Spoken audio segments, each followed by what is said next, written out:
Hello everyone, welcome back to my channel. तो आज जो हम टॉपिक लेने वाले हैं वो लेंगे द इंग्लिश, यानी कि ब्रिटिश लोगों के बारे में जानेंगे कि उनका पर्पस क्या था इंडिया में आने का। ठीक है, तो हम कर चुके हैं पोर्तुगीज़, डच एंड डेन्स के बारे में अपनी लास्ट वीडियोस में और डिटेल में हमने कर लिया था। आज हम बात कर लेते हैं ब्रिटिश लोगों के बारे में। ठीक है, ये कुछ इंपॉर्टेंट फैक्ट्स हैं जो आपको एज इट इज़ याद रखने हैं इसमें, यानी कि मैं इनके बारे में कुछ डिटेल स्टोरी नहीं इसमें बताऊंगी आपको।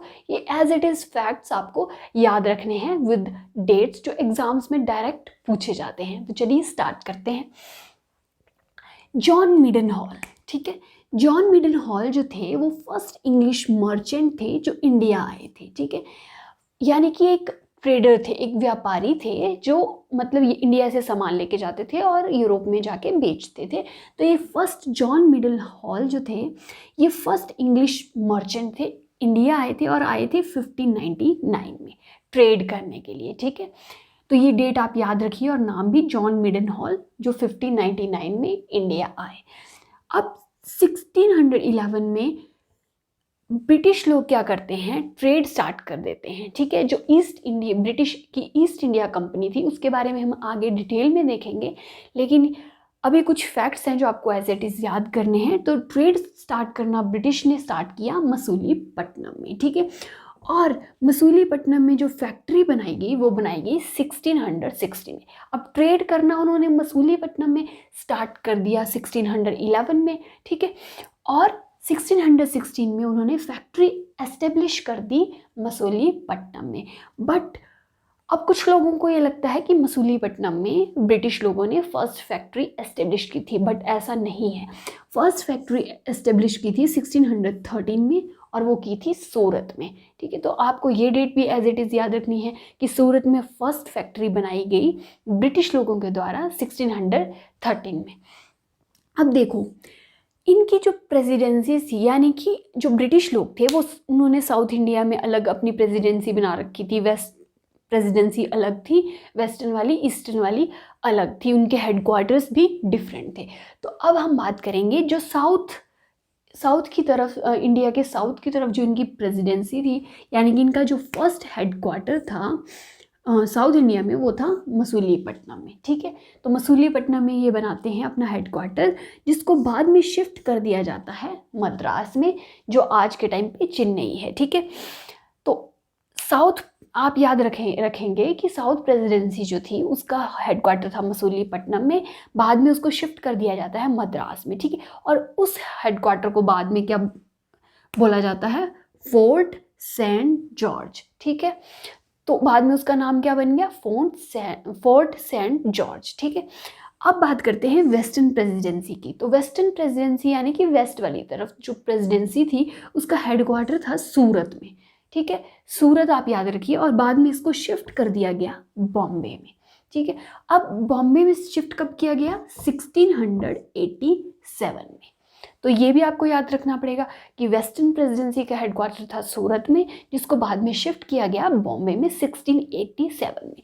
ठीक है, अब इसके पीछे का रीज़न क्या था कि सूरत से शिफ्ट की जाती है कैपिटल बॉम्बे 1687 में। तो रीज़न था कि बॉम्बे को गिफ्ट किया जाता है बाय पोर्तुगीज किंग के द्वारा, इंग्लैंड के किंग चार्ल्स टू को। ठीक है, जो इंग्लैंड के किंग थे चार्ल्स टू जो थे वो शादी कर लेते हैं पोर्तुगीज प्रिंसेस के साथ, जिनका नाम था कैथरीन, और ये शादी होती है 1662 में।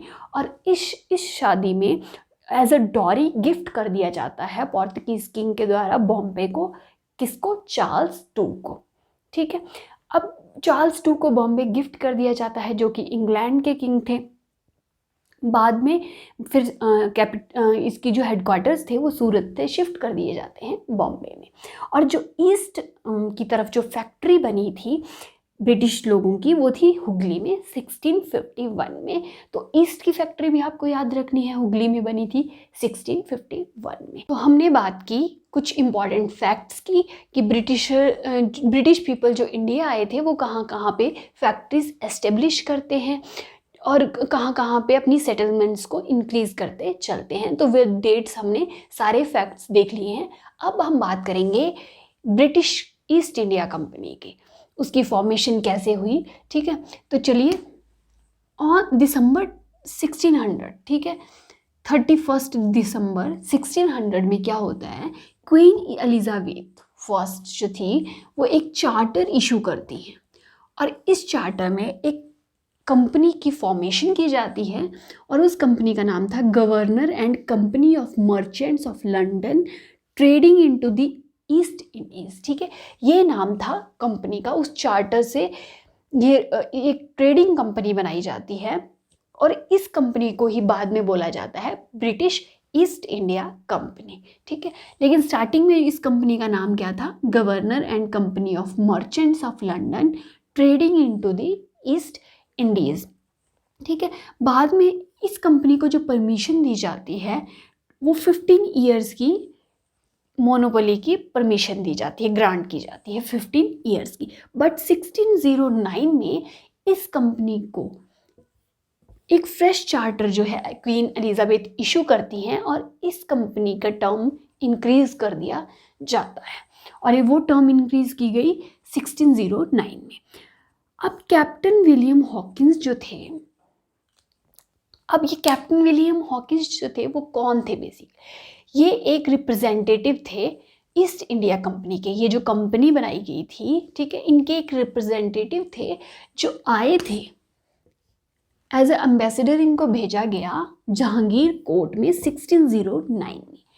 कैप्टन विलियम हॉकिंस को 1609 में जहांगीर कोर्ट में भेजा गया परमिशन लेने के लिए, फैक्ट्री बनाने के लिए सूरत में, ठीक है। लेकिन उस टाइम पे 1609 पे ये परमिशन नहीं दी गई सूरत में फैक्ट्री बनाने की।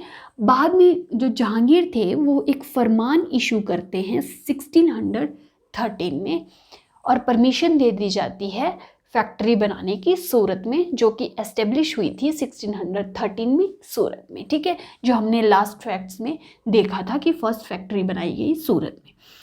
अब जो सर थॉमस रो थे, ये जो सर थॉमस थे, ये कैप्टन विलियम हॉकिंस के बाद सर थॉमस इंडिया आते हैं और जहांगीर कोर्ट में जाते हैं और परमिशन लेते हैं ट्रेड करने की, बहुत सारी फैक्ट्रीज बनाने की इंडिया में, ठीक है। अब जो ईस्ट इंडिया कंपनी थी वो बाद में क्या करती है, बॉम्बे को, और बॉम्बे किसको दिया गया था, चार्ल्स II को दिया गया था बाय पोर्तुगीज किंग, क्योंकि वो पोर्तुगीज प्रिंसेस से शादी कर लेते हैं कैथरीन से, तो as a dowry Bombay Charles II को दिया जाता है। अब जो बॉम्बे चार्ल्स II को दिया गया था, उस बॉम्बे को एज अ लीज पे लिया जाता है बाय ईस्ट इंडिया कंपनी, ठीक है। लीज में चार्ल्स II से एक्वायर कर लेती है ईस्ट इंडिया कंपनी बॉम्बे को, ठीक है, जिसके फर्स्ट गवर्नर बनाए जाते हैं जेराल्ड ओंगर, ठीक है। अब ये नाम आपको याद रखना पड़ेगा कि फर्स्ट गवर्नर बनाए गए बॉम्बे प्रेसिडेंसी के जेराल्ड ओंगर, कि कैसे कैसे ईस्ट इंडिया कंपनी की फॉर्मेशन होती है, ठीक है। और उस कंपनी के थ्रू फिर डिफरेंट रिप्रेजेंटेटिव्स जो थे वो इंडिया आते हैं, इंडिया में जहांगीर से मिलते हैं, परमिशन लेते हैं फैक्ट्री बनाने की, है ना। सूरत में एस्टेब्लिश की गई फैक्ट्री, फिर धीरे धीरे मसूलीपट्टनम, ठीक है, तो बहुत सारी जगहों पे इनकी सेटलमेंट्स होना स्टार्ट हो जाती हैं धीरे धीरे। तो बाद में ईस्टर्न प्रेसिडेंसी में अब क्या होता है वो हम देखेंगे। तो जो ईस्टर्न प्रेसिडेंसी थी वहाँ पे जॉब चार्नोक, जो कि एक और रिप्रेजेंटेटिव थे ईस्ट इंडिया कंपनी के, जो फैक्ट्री एस्टेब्लिश करते हैं सुल्तानाती में, ठीक है। अब बाद में ये क्या करते हैं कि ऑनर थे इन 3 विलेजेस के ऑनर, जिनसे ये zamindari as a zamindari in 3 villages को एक्वायर कर लेते हैं 1698 में। अब as a zamindari in 3 villages को एक्वायर करते हैं ऑनर से, और कितने रुपए में, ₹1200 में, ठीक है, इनको एक्वायर कर लेते हैं। अब ये 3 विलेजेस जो थे, इन 3 विलेजेस को मर्ज करके बना दिया जाता है कैलकाटा। अब ये 3 विलेजेस थे सुल्तानाती, कैलिकट, यानी कि कैलिकता भी इसको बोलते हैं और कैलिकट भी बोलते हैं, और गोविंदपुर। इन 3 विलेजेस को मर्ज करके बनाया जाता है कैलकाटा, ठीक है। अब यहाँ पे स्टार्ट हो जाती है ईस्टर्न प्रेसिडेंसी कैलकाटा में। और जो सुल्तानाती में जो फैक्ट्री बनाई गई थी बाय जॉब चार्नोक, इस फैक्ट्री को फोर्टिफाई कर दिया जाता है 1696 में।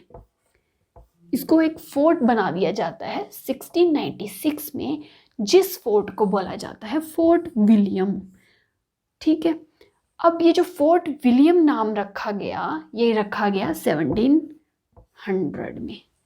ठीक है, तो ईस्टर्न प्रेसिडेंसी को एक बार फिर से देख लेते हैं। जॉब चार्नोक, जिन्होंने एक फैक्ट्री एस्टेब्लिश की थी सुल्तानाती में 1698 में, और एज अ जमींदारी 3 विलेजेस को एक्वायर किया जाता है बाय ब्रिटिश पीपल, और ये 3 विलेजेस थे सुल्तानाती, कैलकाटा एंड गोविंदपुर। अब इन 3 विलेजेस को मर्ज करके बनाया जाता है कैलकाटा। ठीक है, अब जो सुल्तानाती में फैक्ट्री बनाई गई थी जॉब चार्नोक के द्वारा, उस फैक्ट्री को फोर्टिफाइड कर दिया जाता है 1696 में, और इस फैक्ट्री को, यानी कि इस फैक्ट्री को 1696 में फोर्टिफाई कर दिया गया, फोर्ट बना दिया गया। 1700 में उस फोर्ट को बोला गया फोर्ट विलियम। तो इंग्लिश लोगों के बारे में जो सबसे इम्पॉर्टेंट टॉपिक है वो है ये फरमान। ठीक है, यानी कि इस फरमान के थ्रू ब्रिटिश लोगों की सेटलमेंट्स जो थी वो बहुत ज़्यादा स्ट्रॉन्ग होती गई इंडिया में। ठीक है, और अगर ये फरमान इशू नहीं किया जाता तो शायद ब्रिटिश लोग जो थे वो इतने ज़्यादा स्ट्रॉन्ग नहीं बनते इंडिया में और रूल नहीं करते इंडिया में। ठीक है, अब ये फरमान जो है इसको बोला जाता है फारुखशियार फरमान।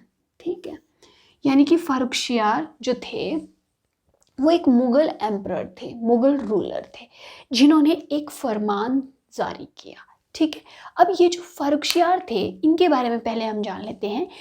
ये जो फारुखशियार थे ये यानी कि ये बहुत ज़्यादा इंटेलिजेंट नहीं थे एक टाइप से, मतलब ये बहुत जल्दी डिसीजंस ले लेते थे और ज़्यादा सोच समझ के डिसीजंस नहीं लेते थे, और ये इस फरमान को इशू करते हैं और ब्रिटिशर्स को बहुत सारी ऐसी प्रिविलेजेस दे दी जाती हैं जिनकी वजह से उनका होल्ड जो था वो इंडिया में स्ट्रॉन्ग होता चला जाता है, और फिर चाह के भी ये जो फारुखशियार थे वो खुद भी इनको इंडिया से नहीं निकाल पाते।